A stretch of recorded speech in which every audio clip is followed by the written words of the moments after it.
All right. So, appreciate the time that you've given in. So, we're going to do our second activity here. Here, I got a list of 6 very different styles of tortilla chip bags. I'll just give you a second to look at that. Okay.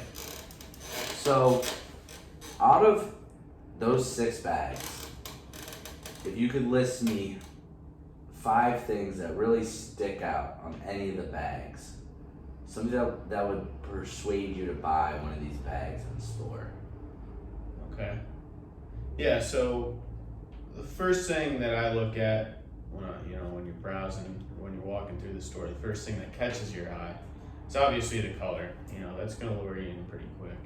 I see down in the bottom right corner we got a dull looking brownish.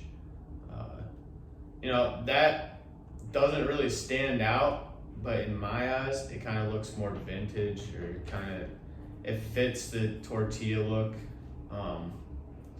Obviously Tostitos and On the Border, they kind of got the advertisement down. They got bright colors, a nice blue and a nice orange. So, 9 times out of 10, you're going to see those pretty quickly. But when you really look at the bags, I like to see the chip, like the actual chip that's in the bag. Obviously, they're gonna, show you a picture of the chip if they don't have anything that's transparent on the bag. So I see here the Siete chip. They got sea salt. I like that. Yep. I see that it says 100% avocado oil, and then you got that GMO free label on it. So that's already catching my eye. I like that. I see the original guaca chip. They're trying to lure you in with guacamole flavored chip. Now, like I said previously, I'm not a huge fan of flavored chips. So that wouldn't lure me in, but I could see other people liking how that looks, and it's all green, so they're really fitting the trend. And then Santitas, that's always something, you see that, it doesn't really appeal that much to me, but I know that it's hand in hand with like a low price, so that might get me if I'm looking to budget my selection. What else? I can't even say this brand. It's like Zoc Chill or something. But I like the bag that they have it in, and they also have the GMO free on it. And So would you rank that one of your top? Because that's what we're going into here. Kind of what would you rank each one of these most willing to buy, most willing to leave on the shelf? yeah, so I like to go out of my comfort zone with food. If I go to a restaurant, I like to pick out something new, something that sounds good that I haven't tried before, new flavors, and I like to bring that attitude into the market too. So when I'm looking around, I like to look for authentic stuff, something that looks like it came, or whoever's producing it knows what they're doing, and like it looks like something that you would want to buy. That's something that's maybe more fancy-ish, I guess you could say. But yeah, the Zoc Chill, that stands out to me. That would be my number 1 pick if I'm going in there and looking for a new, good-looking chip. That's the one that stands out to me. Outside of that, I like the Siete, and then that's my 1 and 2. Obviously, Tostitos, On the Border, and Santitas are kind of in the same category for me. They're like all of my number 3. So you go, I guess, On the Border I like the most, then Tostitos and Santitas, and then I guess I really haven't tried the guaca chip. It looks decent, but that would be my last, just because of the flavor. Guac's the last. Yeah. And then what's taking your fourth and fifth after the Ciente and Tostitos? Oh, I said Zochitl, the Xochitl. That was my first, then Ciente, And then Tostitos. then Tostitos, then On the Border, Yeah. then Santitos, and Guaca Chip. What was that fifth rank? Santitos. Tostitos. That's got the clear bag that you liked, right? I can't really tell if they have. No, I don't think they have the see-through bag. It looks like it, but I don't think that it's Oh, clear. no, that's not. Okay, so with keeping all those bags in mind, this kind of relates to a similar question we did before, but how much do you value the design of the chip bag when you're looking to buy? I guess I wouldn't put a ton of value on the chip bag. You normally tell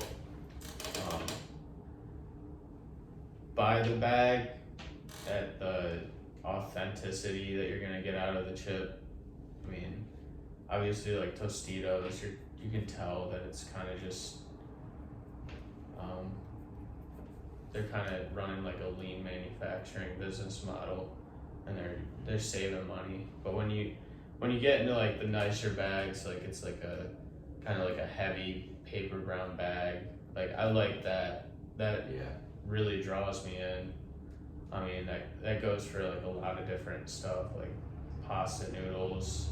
I like that feel that you get from the bag. I wouldn't value a whole ton on it, just because I know that business is tough and it's better not to overspend on bags if you're not really selling a product that's, gonna bring in a bunch of money. I don't think there's a whole bunch of money to make out of tortilla chips, but if you're looking to be outstanding and you want the consumer to come and look and see that it looks better on the shelf, then yeah, I would put value on it. I think later in my life, after I've made a lot of money, I think that 9 times out of 10 I'm gonna try to get something that I'd like more out of it. But yeah, so it really just depends on what I'm buying it for. I wouldn't put too much weight on it. Not too much. Do you ever base your perception of the quality of the chip off the bag? Yes, I would. Yes. Yeah. And kind of what qualities of a chip bag persuade you to want to purchase it? You've mentioned a lot already, but what are kind of those top tier qualities in a bag? Yeah. Like I said, I like the brown bag look. Transparency. I want to see the chip. Gotta have the GMO free label. Sea salt helps, but it's not hurting it. And then outside of that, that's about all that I look for. I also really like on the back of the bag, they have like just a paragraph or so explaining something about the company or how they make their chips, or like the history, a little bit of insight into the company, just to, make you feel like you're valued and they want to like share more about their company, give you some insight into their production, what they came from. I like that. Definitely helps. Do you know any have you seen any brands where you've seen what their company is about on the back that you remember? If not, it's okay. Or a salsa. Based on chips, not really, but I know that I did try something new. Menards sells these pretzels. It's Dots pretzels, and I haven't seen them in any other market or store except for Menards. But they show on the back like a little bit of insight. Dots is this girl that started her company. She started making pretzels and then she blew up. And I really like seeing that because they showed a picture of Dots and told us a little bit of insight. I just think that's really cool. It leaves an impression, definitely. Right. That's definitely something to look into. So, going off materials, we got plastic and the paper bags. What do you prefer your chip bag to be made from? Paper. Paper. So now we're gonna move into taste. This will be our last category here. What do you imagine a tortilla chip to taste like? Right when you bite in, it's gonna have a little bit of salt, and then when you crunch into it, I like the flavor. I don't want to just be chewing through it and hoping that the salsa that I'm eating is good. I like to chew it up and I guess the corn flavor that they put in it, or the pepper, something in there has to, let me know that there's good flavor. And you can tell when it's good chip. So, in your opinion, do you want your chips to be salty or less salty? What's salty? Less salty. Mm-hmm. And do you prefer flavored chips over normal tortilla chips? No.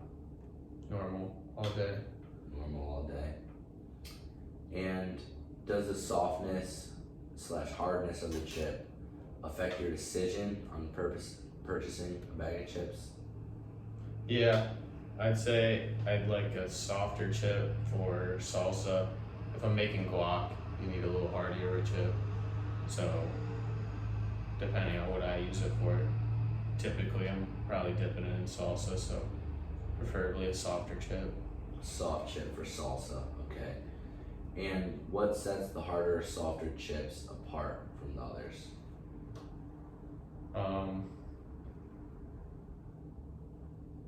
By what? What do you mean? Like,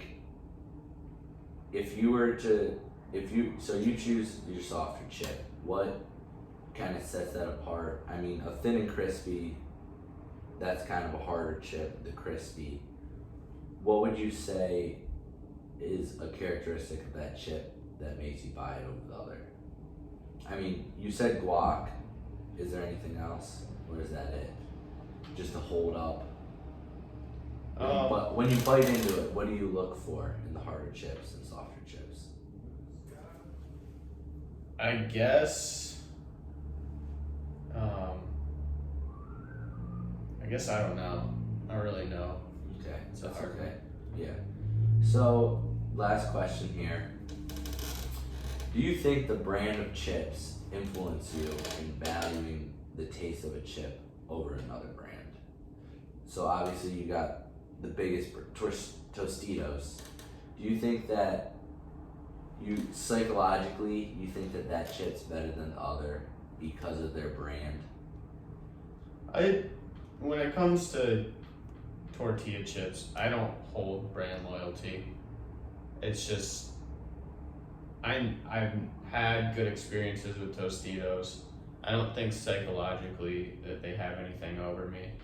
I think I just know it's a pretty good chip. So yeah, I would buy that. I would know it's better than Santitas just because of experience. But no, I don't think that when I go in there, I'm like, oh, I gotta get Tostitos because that's the best chip. I'm pretty wide open when I go in there. So. And I got kind of a follow-up question. You mentioned earlier how when you bought pretzels that had the companies kind of how they started, came up, what they're about. Do you think that influenced how much you enjoyed the pretzel? I think, so what happened was, what drew me in was my buddy told me about these Dots pretzels because I got a job at Menards, and my buddy was like, "Oh, have you had those Dots pretzels?" I'm like, "No, I haven't had Dots pretzels." He's like, "Oh, dude, well, I can't find them anywhere. You either gotta order them online or get them at Menards." Well, this Menards wasn't open yet, so once we opened and started selling stuff, I immediately went and picked them up. So that's what really drew me in. But then after looking at the bag, you know, you could feel that it's a good bag. It's resealable. They got like it's flavored, and then seeing on the back a little bit of insight. I think the after fact of me buying it and seeing that, I think that's what left more of an impression, because like they already got my attention. It's not like you're gonna go up to the bag and immediately turn it over and read what's on the back. It's not how it works. I think it's just better after the fact, after you've already decided to make the purchase and you see like what they're doing. I mean, they're not a huge company. They're Menards, so they're a decent sized company, but they're not huge. But they're still trying to leave a good impression on people, and that's what really counts at the end of the day, is making good product, making sure your customer's satisfied, and transparency in the company. That's what's going to leave a lasting impression. Well, I think you had some great answers. Appreciate your time here, and we got some good data. All right, awesome. Thank you, Clay. Hope you have a good day. Hey, you too.